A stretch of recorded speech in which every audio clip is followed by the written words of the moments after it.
Hair fall తో బాధపడుతున్నారా? 150+ branches ఉన్న అడ్వాన్స్డ్ గ్రో హెయిర్ క్లినిక్ లో ఫ్రీ కన్సల్టేషన్ కోసం కాల్ చేయండి. నమస్తే, నేను విజయ్. పశ్చిమాసియాలో యుద్ధంతో అక్కడ ఉన్నటువంటి దేశాలన్నీ కూడా వణికిపోతున్నాయి.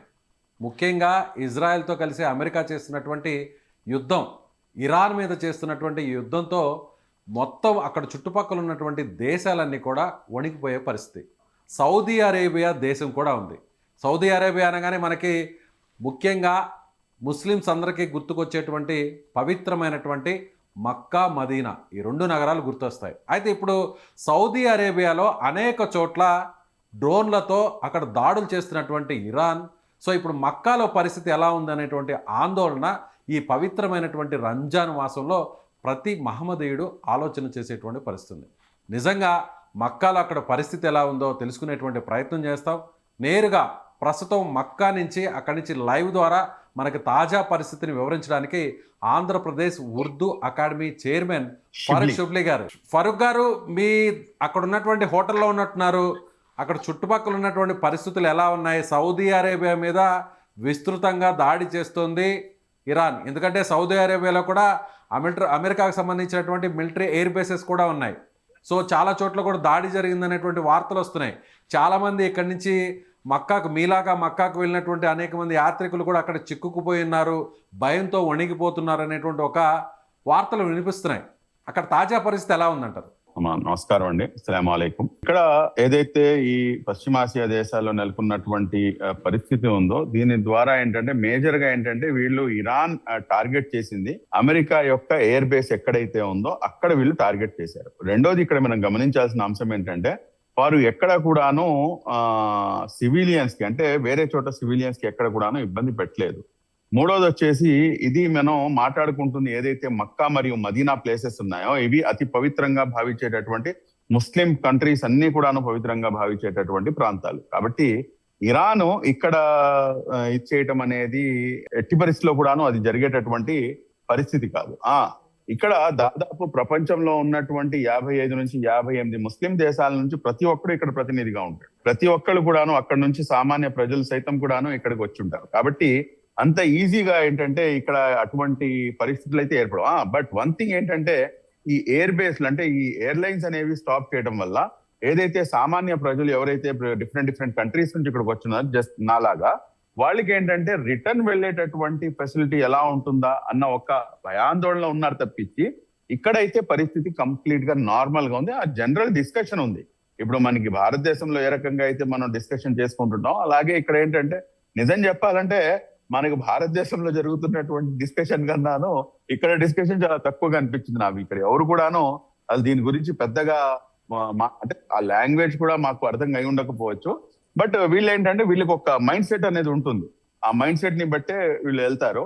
కానీ ఎస్పెషల్ గా మక్కా మరియు మదీనా ఇక్కడ మట్టుకు ఆల్మోస్ట్ కంప్లీట్ గా ఏంటంటే ఆధ్యాత్మిక భావన ఉంటుంది. 24/7 365 డేస్ ఇక్కడ కంప్లీట్ గా ఏంటంటే జనాలు రావటం పోవడం. ఇవాళ ఐ థింక్ 1.2 crores ఇవాళ విజిటర్స్ గా నమోదై ఉందండి. అంటే మక్కా మదీనాకి రెండు చోట్లకి కేవలం మక్కా అండి, నేను కేవలం మక్కా గురించి మాట్లాడుతున్నాను. నిన్నటి వరకు నేను మదీనాలో ఉన్నాను 5 days. మదీనా నుంచి బయలుదేరి నేను వచ్చాను. ఉమ్రా చేయడానికి జనరల్ రోజుల్లో మహా అయితే ఒక 2 hours 2.5 hours మాక్సిమం అంటే పడుతుందండి. మాకు 9 hours పట్టింది సార్. 9 hours. అంటే అంత ఎక్కువ మంది వచ్చారు. అసలు అడుగు వేయటానికి అసలు ప్లేస్ లేదు. ఎక్కడ ఈ వార్ ఇంపాక్ట్ ఎక్కడ కూడా కనిపించట్లేదు వచ్చేటువంటి అసలు దూరం దాకా సార్. నథింగ్ అసలు. అదే బిగ్ జీరో. ఎక్కడ భయపడడం కానీ మరియు మదీనాలో nothing, a big zero sir. Including ఇప్పుడు నేను ఉన్నాను, నాకైతే భారతదేశం నుంచి అనేక మంది నా మిత్రులు విజయవాడ నుంచి వీళ్ళందరూ కూడా ఫోన్ చేసి ఏమంటే ఎలా ఉన్నారు అంటే నేను ఆశ్చర్యపోతున్నా, ఏం జరిగిందని చెప్పి నన్ను ఇంతలా అడుగుతున్నారు అని చెప్పి. ఇక్కడైతే 100% ఏంటంటే ఇక్కడ ఎటువంటి ఇబ్బంది లేదు. మనం భయపడుతుందల్లా లేకపోతే మనసులో ఉన్నటువంటి ఒక భయమల్లా ఏంటంటే ఆ ఏదైతే రిటర్న్ ఫ్లైట్ ఉందో ఆ రిటర్న్ ఫ్లైట్ ఇప్పుడు ఎయిర్లైన్స్ అన్ని కూడా మూసేశారంటున్నారు. కాబట్టి ఆ రిటర్న్ ఫ్లైట్ ఆ రోజుకు ఉంటుందా ఉండదా అనేదే టెన్షన్. ఒకవేళ ఉండకపోయినా కూడా కానీ ఒకటైతే కన్ఫర్మ్ గా మీరు ఆల్రెడీ మన విదేశాంగ మంత్రి గారు ఆల్రెడీ జయశంకర్ గారు ఒక నోట్ అనేది ఇచ్చారు. అవసరం పడితే కనుక ప్రత్యేకమైనటువంటి విమానాలను నడిపి మనం భారతదేశంలో ఉన్నటువంటి వాళ్ళందరినీ కూడాను, భారతదేశం సంబంధించిన వాళ్ళందరినీ కూడా వెనక్కి తప్పించుకుంటాం అని చెప్తూ, అలాగే ఈ రోజున అనేక ప్రముఖ పత్రికల్లో కూడాను ప్రచురమైంది. కాబట్టి భారతదేశం ఏంటంటే వారి యొక్క సివిలియన్స్ కి ఎటువంటి ఇబ్బందులు రాకుండా ఖచ్చితంగా భారతదేశం కాపాడుతుంది. మా ప్రధాని నరేంద్ర మోదీ గారు, అదేవిధంగా మన గౌరవ ముఖ్యమంత్రి వర్యులు మాన్యశ్రీ శ్రీ నారా చంద్రబాబు నాయుడు గారు అయితే ప్రత్యేకమైనటువంటి సమావేశం ఇక్కడ సౌదీ అరేబియాలో ఉన్నటువంటి ఎవరైతే ఎన్ఆర్ఐస్ ఉన్నారో, అదే విధంగా ఇక్కడికి యాత్రికి వచ్చినటువంటి వారు ఎవరైతే ఉన్నారో వీళ్ళందరితో కలిసి ఒక ప్రత్యేకమైనటువంటి సమావేశం మన మంత్రి శ్రీనివాస్ గారితో పాటు కలిసి ఒక జూమ్ కాల్ అవుట్ తీసుకొని ఎవరికి ఎటువంటి ఇబ్బంది వచ్చినా గానీ మేము ఉన్నాము అన్న భరోసాని, ఎందుకంటే టీడీపీ దగ్గర ఎన్ఆర్ఐ క్యాడర్ చాలా పెద్దది ఉంది. అది డట్టు G5 కంట్రీస్ లో అయితే చాలా పెద్ద క్యాడర్ వాళ్ళ దగ్గర ఉంది. కాబట్టి we are here to support you అని చెప్పేసి చాలా ఓపెన్ గా ముందుకు వచ్చినట్టు మాట్లాడినటువంటి పరిస్థితి. అవసరం పడితే కనుక మోదీ గారు అదేవిధంగా చంద్రబాబు గారు ప్రత్యేక విమానం వేసైనా కానీ మమ్మల్ని రప్పించుకుంటారన్న ధీమా అయితే మాకుందండి. రైట్. అలాగే ఫరూక్ షిబ్లీ గారు, సో ఇక్కడ దుబాయ్లో చాలామంది పర్యాటకులు వచ్చుంటారు. వరల్డ్ క్లాస్ హోటల్స్ అన్నీ కూడా అక్కడే ఉన్నాయి. సో అక్కడ చాలామంది విజిటర్స్, టూరిస్టులు అందరూ అక్కడే వచ్చి ఫ్లైట్స్ అన్నీ కూడా బ్లాక్ అయిపోవడం వల్ల, జామ్ అయిపోవడం వల్ల, సో అక్కడ చాలా ఎక్స్పెన్సివ్. ఇప్పుడు మీరున్నటువంటి ఆ ప్లేస్లు కూడా మోస్ట్లీ అలాంటి ఎక్స్పెన్సివ్ హోటల్సే ఉంటాయి, అక్కడ ఉన్నటువంటి టారిఫ్స్ అన్నీ కూడా. అయితే అక్కడ గవర్నమెంట్ ఏం చేసిందంటే దుబాయ్లో, సో ఎవరైతే హోటల్స్లో ఉన్నారో వాళ్ళ దగ్గర నుంచి ఎక్స్టెన్షన్ అయినటువంటి ఆ డేస్కి ఎక్కడ కూడా మీరు ఛార్జెస్ కలెక్ట్ చేయొద్దు. అది ఎంత టారిఫ్స్ అయినా కూడా, ఎంత కాస్ట్ అయినా కూడా దానికి సంబంధించినటువంటి ఆ ఎక్స్పెండిచర్ అంతా కూడా మేమే బేర్ చేస్తాము, మేమే మీకు రిటర్న్ ఇస్తాము అనేటువంటి ఒక అనౌన్స్మెంట్ కూడా చేసింది. అలాంటి సిచ్యువేషన్ ఏమన్నా సౌదీ అరేబియాలో మక్కా మదీనాలో ఏమన్నా గవర్నమెంట్ అలాంటి అనౌన్స్మెంట్ ఏమైనా చేసినా అక్కడికి వచ్చినటువంటి విజిటర్స్ కావచ్చు, ఆ డివోటీస్కి ఏమన్నా ఆ ఫెసిలిటీ ఏమైనా కల్పించిందంటారా ఈ ఫ్లైట్స్ అన్ని క్లోజ్ అయిపోవడం వల్ల?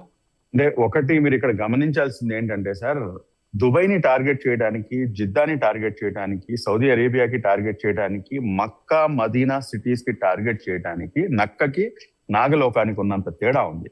దుబాయ్ని టార్గెట్ చేయడానికి గల కారణం ఏంటి? అది highly commercial area, number 1. Number 2, American air base ఉంది. నంబర్ 3 వచ్చేసి ఏంటంటే అక్కడ ఎప్పుడైతే వాళ్ళ యొక్క కమర్షియల్ పాయింట్ మీద మనం కొడతామో ఆటోమేటిక్ గా రిటాలియేషన్ అనేది ఉంటుంది అని చెప్పేసి వారి యొక్క ఒక యుద్ధ నీతి అది. అదే విధంగా రియాద్ పరిస్థితి కూడాను అదే. కానీ సౌదీ అరేబియాలో వచ్చేటప్పటికి మీరు గమనించండి, ఇక్కడ వీళ్ళు అటాక్ చేస్తుంది కేవలం ఫైనాన్షియల్ ఆర్డర్ ఎక్కడైతే మేజర్ గా ఉందో దాన్ని డిస్టర్బ్ చేసే ప్రయత్నం చేస్తున్నారు తప్పించి, ఇక్కడ ప్రజల్ని డిస్టర్బ్ చేయాలంటే కనుక దీన్ని టార్గెట్ చేయాలి. కానీ దీన్ని అయితే టార్గెట్ చేయాలి అన్న మాట నేను చెప్పాను చూడండి, అది కూడాను ఉచ్చరించలేరు ఎవరు కూడాను, ప్రపంచంలో ఉన్నటువంటి ఏ ముస్లిం. ఫరూక్ గారు, నేను అడిగేది ఓకే, మీరు చెప్పిన దానికి కన్ఫర్మ్. ఎక్కడ కూడా మక్కా మదీనా మీద ఎలాంటి దుశ్చర్యకు పాల్పడే సాహసం ఏ దేశం కూడా చేయదు, అందులో ఇరాన్ కూడా చేయదు. Okay, clarity. బట్ నేను అనేది ఏంటంటే అక్కడికి విజిటర్స్గా కానీ భక్తులుగా వచ్చినటువంటి వారికి విమానాలు రద్దు అవడం వల్ల, సో అక్కడ హోటల్లో ఇరుక్కుపోయి ఉంటారు, కంటిన్యూ అవ్వాలి. ఏంటంటే అక్కడ రూమ్స్ దొరకపోయే ఇబ్బందులు పడేటువంటి పరిస్థితి ఉంటుంది, చాలా ఎక్కువ కాస్ట్లు ఉంటుంది, ఆ టారిఫ్ అంతా కూడా ఎక్కువగా ఎక్స్పెన్సివ్గా ఉంటుంది. వాటిని గవర్నమెంట్ భరించడానికి ఏమన్నా ముందుకు వచ్చిందా? దుబాయ్లో గవర్నమెంట్ ముందుకు వచ్చింది, సో ఆ హోటల్ బిల్స్ అన్ని కూడా మేమే పే చేస్తామని ఇది అయితే ఇప్పటిదాకా మాకైతే అటువంటిది ఏది కూడాను మా దృష్టికి రాలేదండి ఇంకాను. అటువంటిది ఏమైనా ఉంటే కనుక definitely I have to enquire అండి. ఇక్కడ అథారిటీస్ నుంచి ఒకసారి కనుక్కోవాలి, లేకపోతే మన ఇక్కడ ఎన్ఆర్ఐ టీం ఏదైతే ఉందో వాళ్ళతో ఒకసారి కనుక్కోవాలి, లేదంటే కనుక ఇక్కడ ఎవరైతే మన ఎంబసీ ఉంటుందో ఆ ఎంబసీ వాళ్ళతో ఒకసారి మాట్లాడాల్సిన పరిస్థితి ఉంటుంది. పవిత్రమైనటువంటి ముస్లిమ్స్ కి, మహమ్మదీయులందరూ కూడా అత్యంత పవిత్రమైనటువంటి స్థలంగా భావించేటువంటి మక్కా నగరం నుంచి ఎక్స్క్లూజివ్గా AP Urdu academy chairman Farooq Shibli గారు అక్కడి నుంచి మనకి తాజా అప్డేట్ని అందించారు. సో ఇక్కడ చాలామంది భక్తులు భారతదేశం నుంచి, అలాగే ప్రపంచం నలుమూలల నుంచి కూడా 55 ముస్లిం కంట్రీస్ నుంచి అందరూ కూడా పెద్ద ఎత్తున ఇక్కడికి వచ్చారు.